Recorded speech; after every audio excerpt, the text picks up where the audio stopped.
At number 80, it's Led Zeppelin 2. So, hard rock album, one of the foundation stones of hard rock and heavy metal, Led Zeppelin. 1969, second album, Led Zeppelin 2. This is of course the one with Whole Lotta Love, which everyone knows, I think. Great hard rocking tunes like Whole Lotta Love, Heartbreaker on here, but also some interesting mellow tunes like Thank You and Ramble On, which are just as awesome in a different way. I mean, What Is and What Should Never Be is another track that I sort of like as well. Yeah, I mean, it's good material. It's Led Zeppelin.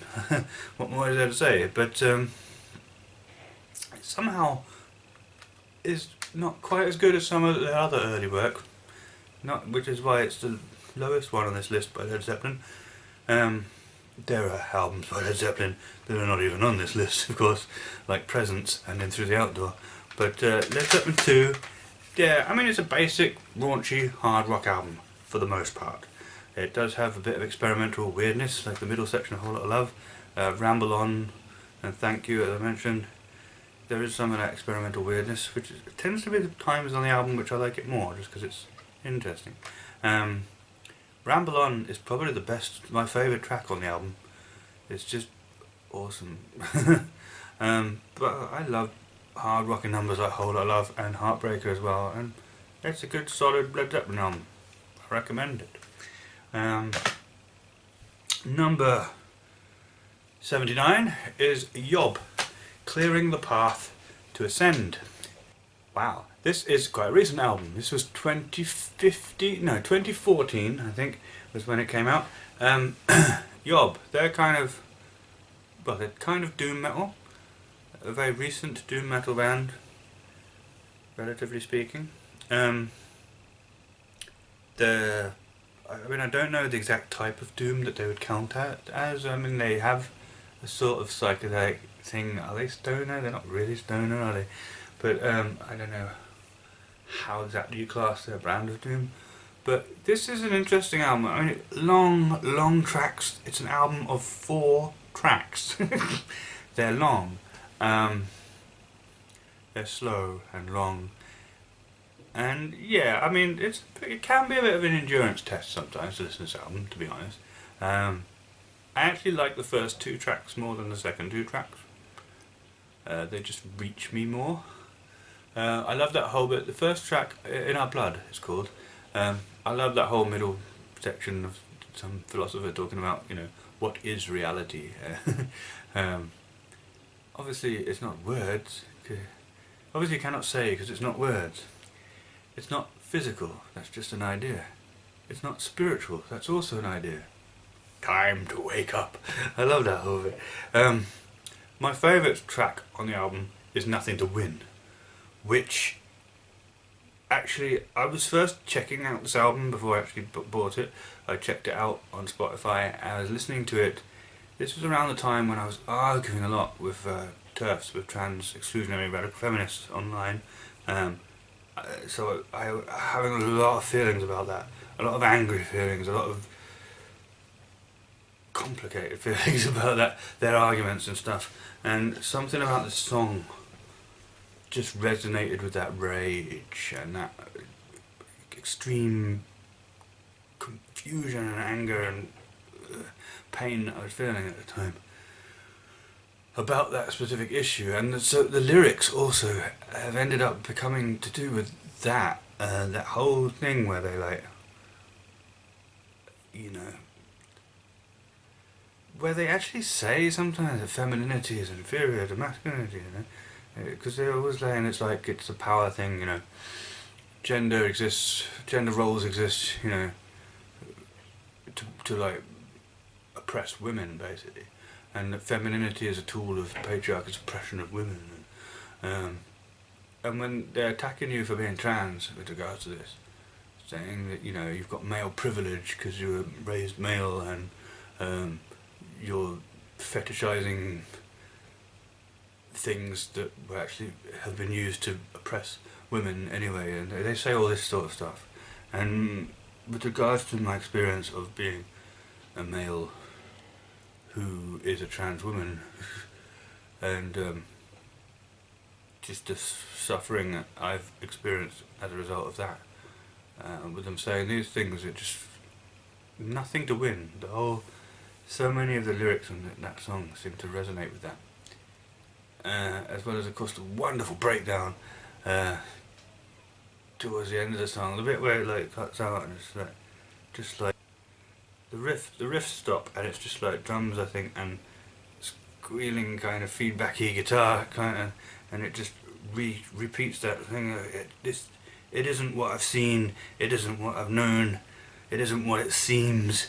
And then it fucking kicks back in and this amazing riff, angry, passionate, chaotic riff coming in. It's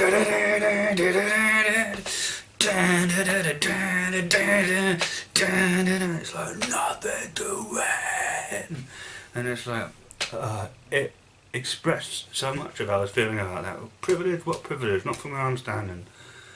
This masculinity thing you say I benefit from, it's empty, it's hollow, it means nothing to me, I hate it. Nothing to win, there's nothing to win, there's nothing to lose, there's nothing to win here. This thing you say is such a privilege, where this femininity you say it's inferior, it means the fucking world to me. Whereas this thing you're saying is that like privilege and power and stuff is hollow, it's empty, it means nothing, it hurts me. This is how I engage that song. Obviously they're not trans as far as I know, so it's just totally how it resonated with me. But really, as a piece of music, Nothing to Win is just, it's perfection from start to finish. And the rest of the album is a bit of a mixed bag for me, but it's Nothing to Win that sells it for me and makes this album on this list and one of my favourite doom metal albums ever, purely on the basis of Nothing to Win, which I absolutely fell in love with and actually inspired me to write a song of my own about Terse called This Empty Rotten Filth, expressing and articulating exactly the sorts of feelings that I was feeling that this song by Yob, Nothing to Win, seemed to resonate with, and thus inspiring me to write my own song, which is nowhere near as good as Nothing to Win, but still. Number 78 is Vol 4 by Black Sabbath. Yes, Black Sabbath album which has Wheels of Confusion on it, and Supernaut, and Snowblind, and Cornucopia, and Under the Sun. I think they're the best tracks on the album. This is Black Sabbath, probably at their most druggy. I mean, Snowblind is about cocaine. Supernaut is pretty much about LSD, it seems to be. And it's a wonderful album, full of wonderful songs, as all Black Sabbath's early albums are. It's not quite as good as some of the ones that are higher up on this list, but it's a very, very good album. And I recommend it. 1972 was the year. And yeah, I'd say it was Sabbath at their most psychedelic, but I think they were more psychedelic at Sabbath Bloody Sabbath. Perhaps you'd want to say that's more proggy though, and this one's more psychedelic. I don't know.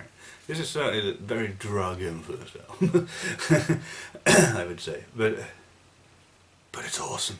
It is so awesome. 77 is Megadeth. So far, so good, so what? There are only 2 Megadeth albums on this list, because although Holy War's Punishment Due is awesome,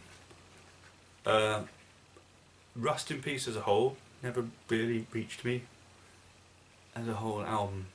Countdown to Extinction has its good songs, but again, as an album, it doesn't really. And I never really got into Killing Is My Business either. So there's only 2 Megadeth albums on this list. I'm sure now you can guess exactly what they are. And this is the lower of the 2 on the list. So Far So Good So What. But it was my first Megadeth album, and 1988 was the year it came out. 1990 was the year I got into it. But as a tender 15-year-old, tender age of 15, I just love the fast thrashiness of it. I love the kind of punkiness. This is a very punky Megadeth album somehow. I mean, a track like Liar and then Hook in Mouth, I mean, this is very punky in its own way. Very fast, punky thrash metal with, of course, lots of wonderful lead guitar solos, because it's Dave Mustaine and it's Megadeth, what do you expect? is starts with an instrumental called Into the Lungs of Hell, which is great. There's a weird parpy things at the beginning, which for some reason I never used to hear when I had it on cassette, but since I had it on CD, I hear that all the time. And I'm like, what the fuck? But no, that opening instrumental is pretty fucking awesome. Then there's Set the World Afire, which has when it has this guitar solo and then it goes back into the vocals, but the guitar's still going. Set the World Afire is a very exciting song. It then falls a bit flat with this crappy Anakin UK cover and Mary Jane, which is okay, but then the second half, wow, 502, fast, speedy, and it's about driving fast. It's about speeding and getting arrested for it. Cigarettes and burgers, caffeine and alcohol. Shouldn't drink and drive, but yeah. 502. But and as I said, Liar and Hook in Mouth at the end, very punky. Lots of swearing in Liar. Hook in Mouth, very kind of to the PMRC, which are trying to control and limit children's access to heavy metal or whatever. In that paranoid right-wing Christian 1980s kind of way, which a lot of thrash metal, death metal stuff I feel is like a reaction against what happened in the 80s there with the PMRC and stuff. And Reagan's America. We had Thatcher in Britain, which wasn't much better. But the one track off this album which absolutely has made this album right here in my heart is In My Darkest Hour, which I think anyone who's had suicidal feelings knows how important that song is for expressing and releasing those feelings, which is a kind of healing and a kind of therapy. I feel if you write about those feelings or you listen to someone else's song about those feelings, it helps you express them, get them out of your system so that you perhaps don't feel as tempted to take your own life because you've used music as healing and therapy there. Yeah, In My Darkest Hour is one of them tracks, and I always have a special place in my heart as a result of helping me with that darkness of the soul.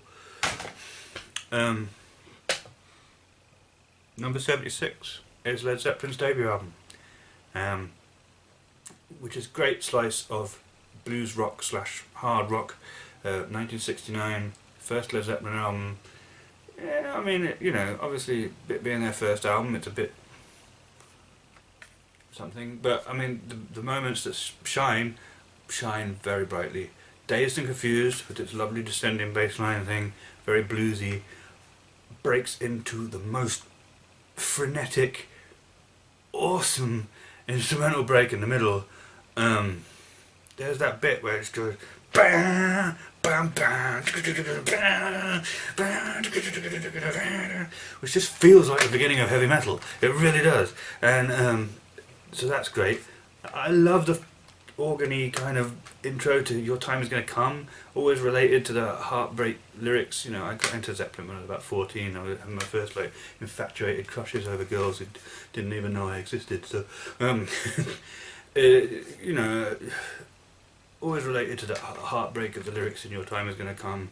You know, that bit of kind of like, you'll get yours, you'll want me back, but I won't want.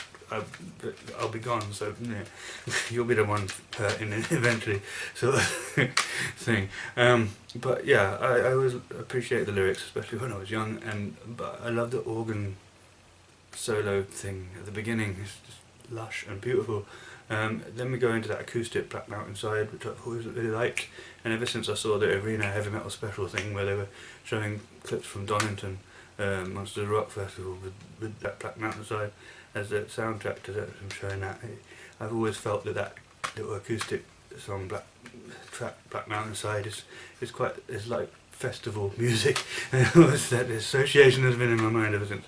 Then there's Communication Breakdown, which is one of my favourite Led Zeppelin songs, and beautiful articulation of how difficult I find it to express my desire and interest in people who I'm interested in, particularly women particularly when I was living as a man and felt like that was expected of me. But I still feel that still, when I'm attracted to a woman, I don't know how to indicate that I'm interested in her in any kind of respectful way that will go down well, or any way at all that won't also make me feel desperately uncomfortable and kind of cheated that I had to make the first move instead of what I'd rather happen, which is that she does. So all that frustration around that is beautifully articulated for me in the song Communication Breakdown, which is one of my favourite Led Zeppelin songs. It's always had a special place in my heart. And yeah, how many more times a great showcase of the band's skills as a band. But the album as a whole is great hard rock, blues rock kind of album, and a classic of its, very much a foundation stone in hard rock and heavy metal.